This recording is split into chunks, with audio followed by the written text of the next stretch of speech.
புதுச்சேரியில வேலையின்மைங்கிறது இந்தியாவிலேயே முதல் இடத்துல புதுச்சேரி இருக்குதுங்க. படித்த மாணவர்களுக்கு வேலை இல்லை. குறிப்பா ஒரு உதாரணம் தலைவர் பார்த்தது என்னன்னா, பொறியியல் கல்லூரியில முடிச்ச இன்ஜினியரிங் ஸ்டூடெண்ட்ஸ், ஐடி ஸ்டூடெண்ட்ஸ் எல்லாம் இன்னைக்கு வேலை வாய்ப்புக்காக தமிழகத்தையும் கர்நாடகாவையும் சார்ந்து போய்கிட்டு இருக்கிறாங்க. சுமார் 30% வரை. இந்த அரசாங்கத்தினால் மக்களுக்கு ஏற்படக்கூடிய அவல நிலைகளை மக்களுக்கு வீடு வீடாக சென்று எடுத்துரைக்க வேண்டும். அது மட்டும் கிடையாது, நம்மளுடைய பணி எப்படி இருக்க வேண்டும்னா, இவங்க இந்த தப்பு பண்ணி இருக்கிறாங்க, இவங்க செயலிழந்து இருக்கிறாங்க அப்படின்னு இந்த அரசாங்கத்தை சுட்டி காட்டுவதோடு நம்மளுடைய கடமை முடிந்து விடக்கூடாது. இதற்கு தீர்வு என்னங்கிறது இப்பவே நம்ம மக்களுக்கு கொண்டு போய் சேர்க்க வேண்டும். அதையும் சொல்லி இருக்கிறாங்க. உதாரணத்துக்கு தமிழ்நாட்டில் மாநில சுயாட்சிக்கு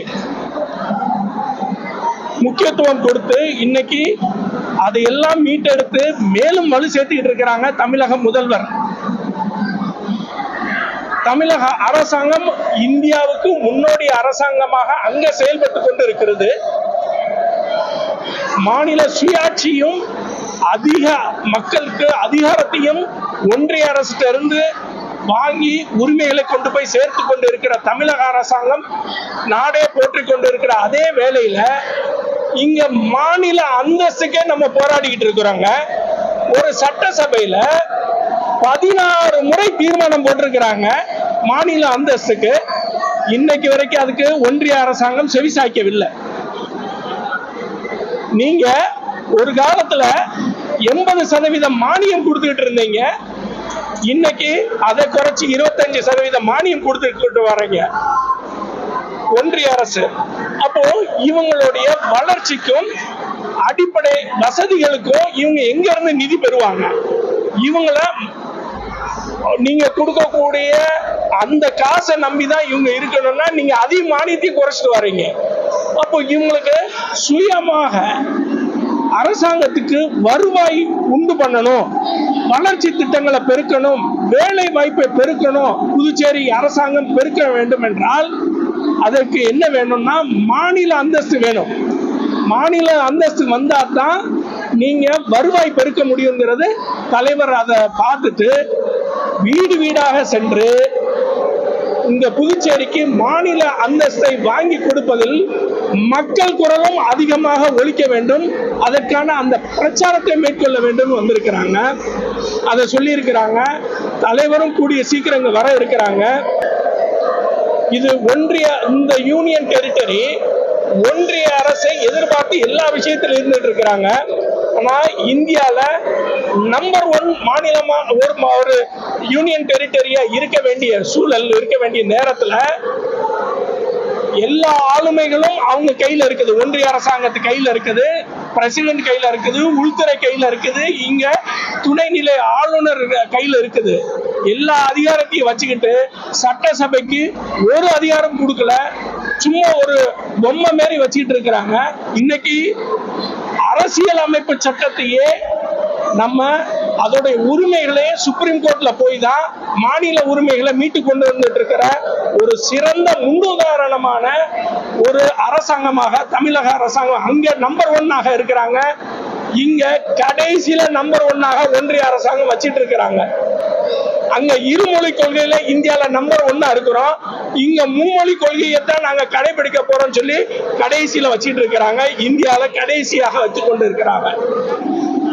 எல்லாத்திலையும் பின்தங்கி இருக்கக்கூடிய நேரத்துல 26 எலெக்ஷனுக்கு அப்புறமும் இதே அரசாங்கம் தொடர்ந்தால் இந்த புதுச்சேரியை மக்களை யாரும் காப்பாற்ற முடியாது.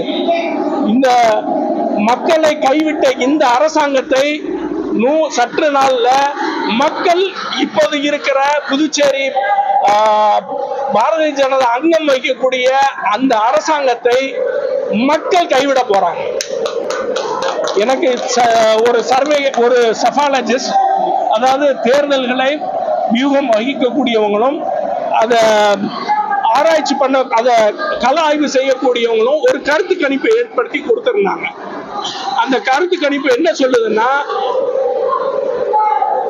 22 இருந்து 26 இடங்கள் சட்டமன்ற தொகுதிகள் இந்திய கூட்டணி பெறும் என்று சொல்லியிருக்கிறாங்க. அதுல இன்னைக்கு ஆளக்கூடிய இந்த பிஜேபி அங்கம் வைக்கக்கூடிய இந்த அரசாங்கம், புதுச்சேரி அரசாங்கம் சுயநலத்தின் உச்சத்திலையும் அதிகார போதையின் உச்சத்திலையும் தலைவிரித்து ஆடிக்கொண்டு இருக்கிறது. இவங்களை மக்கள் கைவிட்டு ரொம்ப நாள் ஆச்சு, இன்னும் அவங்க அதை உணரல.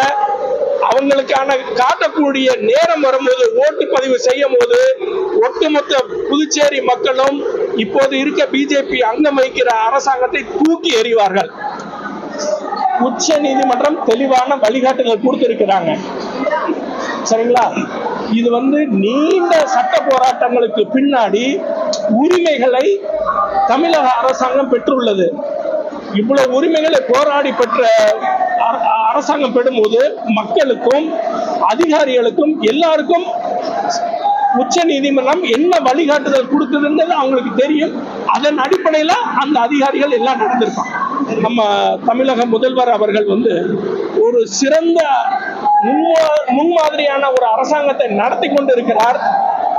அதுக்கு எதிராக செயல்படக்கூடிய ஒன்றிய அரசுகிட்ட, தமிழக மக்களுக்கு எதிராக செயல்படக்கூடிய ஒன்றிய அரசாங்கத்தோட கைகோர்த்ததன் மூலம் இவங்களோட அடையாளமும் தெளிவாக இப்ப தெரிஞ்சிருச்சு. மக்கள் அந்த கூட்டணியை புறக்கணித்துக் கொண்டு திமுக தலைமையிலான கூட்டணியை மாபெரும் வெற்றி, வர்றதற்கான அந்த வெற்றியை உண்டு பண்ணி கொடுப்பாங்க. மக்கள் நீதி மையத்தோட நிலைப்பாடு என்னைக்கும் தீவிரவாதங்களுக்கு எதிராக தீவிரமாக குரல் கொடுக்கக்கூடிய நிலைப்பாடு தான் நம்மளுடைய நிலைப்பாடு. இதுல கட்சி ரீதியாகவோ மத ரீதியாகவோ ஜாதி ரீதியாகவோ என்றைக்கும் இதை அணுகக்கூடாது. இது மக்கள் நலனை பொறுத்து மக்கள் பாதுகாப்பு இது பண்ணி அனைத்து கட்சிகளும் எல்லாத்தையும் கடந்து ஒற்றுமையாக நின்று இந்த தீவிரவாதத்தை எதிர்க்க வேண்டிய கடமை ஒவ்வொரு அரசாங்கத்துக்கும், மாநில அரசாங்கங்களுக்கும், மக்களுக்கும், அனைவருக்கும் இருக்கு. எங்களுடைய நோக்கமே என்ன இருக்கும்னா, இந்த மக்கள் விரோத அரசை, இந்த மக்கள் விரோத பிஜேபி தலைமை வகிக்கக்கூடிய இந்த அரசை அப்புறப்படுத்துவதுதான் எங்களுடைய கூட்டணியின் பிரதான நோக்கமாக இருக்கு.